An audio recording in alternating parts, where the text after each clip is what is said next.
In this video, we're going to show you the perfect itinerary for Orlando. One of the questions we get asked most is how many days to stay in the city. With the number of parks available today, including the brand new Epic Universe, we think 10 days is the ideal amount of time for a great trip, allowing you to alternate parks with rest. That's why we've prepared a super complete 10-day itinerary with the best of Orlando. If you have less time, you can cut the shopping days or some of the parks. So let's get started. When is the best time to visit Orlando? In our opinion, avoid the summer, from June to September. It's very hot, humid, and rains a lot in the late afternoon.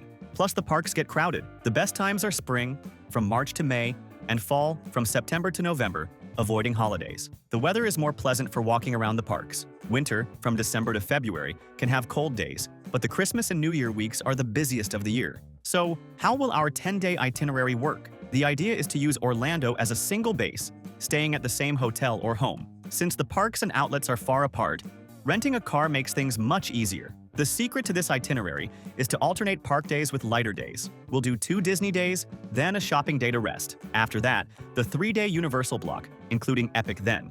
Another day of rest or light activities. And we'll finish with 1 or 2 more parks, like SeaWorld or Animal Kingdom. This changes the pace of the trip and makes you enjoy it much more. Now, let's get to the day-by-day plan. Day 1. Arrival in Disney Springs. Take the first day to arrive calmly, pick up your rental car at the airport, check into your hotel or home, and get settled. For the late afternoon and evening, our suggestion is to go to Disney Springs. This is Disney's entertainment complex with free entry and free parking. It's beautiful to walk around, has incredible stores, like the world's largest Disney store, and dozens of restaurant options. For dinner, there are options for all budgets. For something quick and affordable, we recommend the Polite Pig, which serves delicious barbecue, or Deluxe Burger. For a more special dinner, T-Rex Cafe is great for kids, with a dinosaur theme, or the Boathouse, which has sophisticated food and a beautiful view. Day 2. Magic Kingdom. Let's start with the most classic and magical park, Magic Kingdom. Arrive very early, before the park opens. As soon as you enter, head straight to Fantasyland to ride the most popular attractions like Seven Dwarfs Mine Train and Peter Pan's Flight. Before the lines get gigantic, explore the other lands like Adventureland, Frontierland, and Tomorrowland, home of the Tron roller coaster. For lunch, the park has many quick service options which are the fastest. A good and cheap one is Pecos Bill, Tall Tale Inn and Cafe in Frontierland, or Casey's Corner on Main Street, with its hot dogs. Stay until the end of the day to watch the fireworks show over Cinderella Castle. It's the happily ever after show, and it's one of the most emotional parts of the trip. Day 3.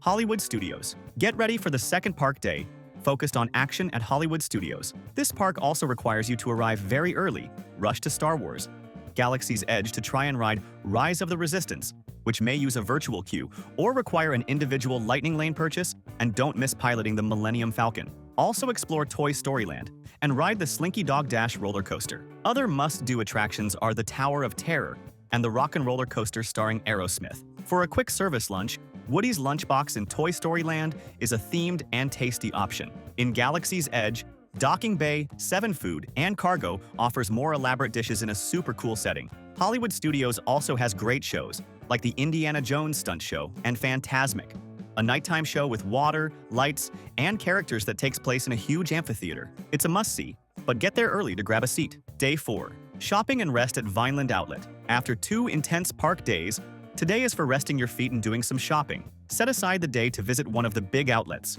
Our suggestion is to choose the Orlando Vineland Premium Outlet, which is closer to Disney. Go in the morning, when it's less crowded. Have lunch at the food court to save money, with options like Five Guys or Shake Shack. Take the opportunity to shop at the stores you like best, such as Nike, Tommy, Michael Kors, and the Disney Discount Store. Head back to the hotel or house in the afternoon to enjoy the pool and truly rest for the next block of parks. Staying in a good area will make your trip much easier. You'll be close to the parks or have easy transportation. As we mentioned in the complete guide, staying at a Disney or Universal hotel offers transportation and early entry perks, but is more expensive. Hotels in Lake Buena Vista, International Drive, or Kissimmee are usually cheaper. Vacation homes are great for families. We created this custom map, which explains the best areas to stay. Staying in these areas, you'll be well. We'll leave the link to this map here on the QR code on the screen, and in the video description, we created it on the hotel site we always use, as it always has the best prices. There, you can put in your travel dates and see all the hotel and home options within these locations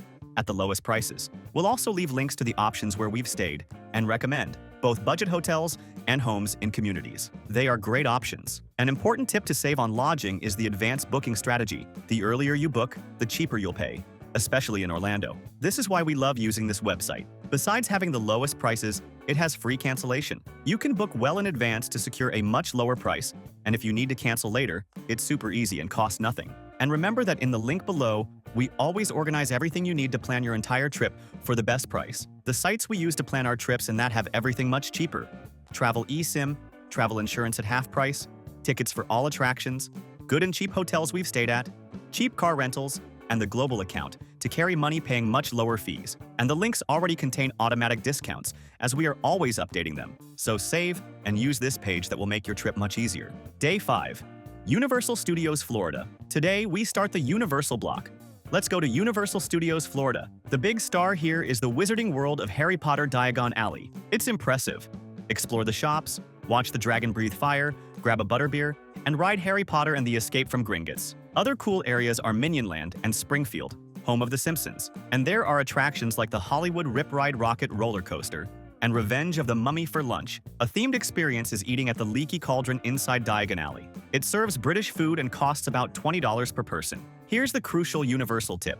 To ride the Hogwarts Express train and go to the other park, you must have the park-to-park ticket, which lets you switch parks on the same day. If you only have the base ticket, you won't be able to ride. Day 6. Islands of Adventure. Today, we visit Universal's second park, Islands of Adventure, which focuses more on adventure and roller coasters. It makes sense to do the two Universal parks on consecutive days because of the Harry Potter train. Start at Hogsmeade. The other village visit Hogwarts Castle and ride Harry Potter and the Forbidden Journey. The Hagrid's Magical Creatures. Motorbike adventure coaster is incredible, but the lines are huge.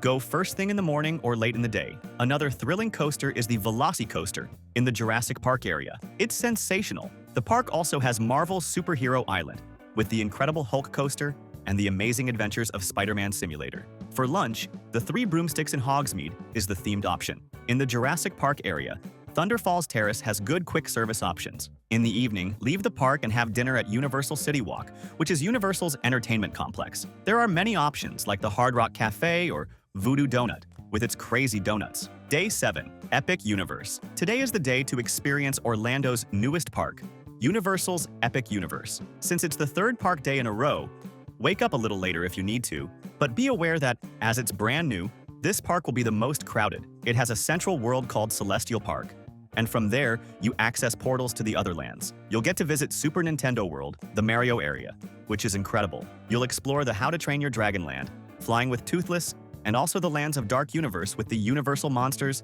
and the Ministry of Magic from the world of Harry Potter. It's a park that requires a full day, so take it easy to eat.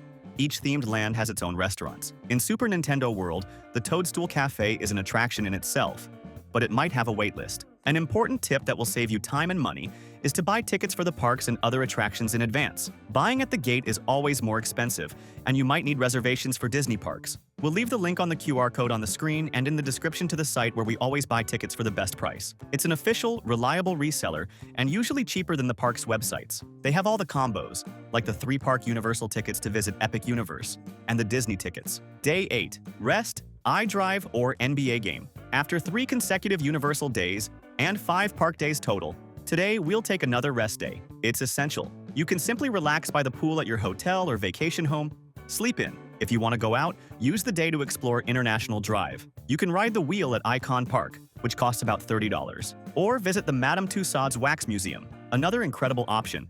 If you're traveling during the NBA season, which runs from October to April, is to watch an Orlando Magic game at the Amway Center. It's an amazing spectacle, even for those who don't understand basketball much. Tickets start around $30 and should be bought in advance. Day 9.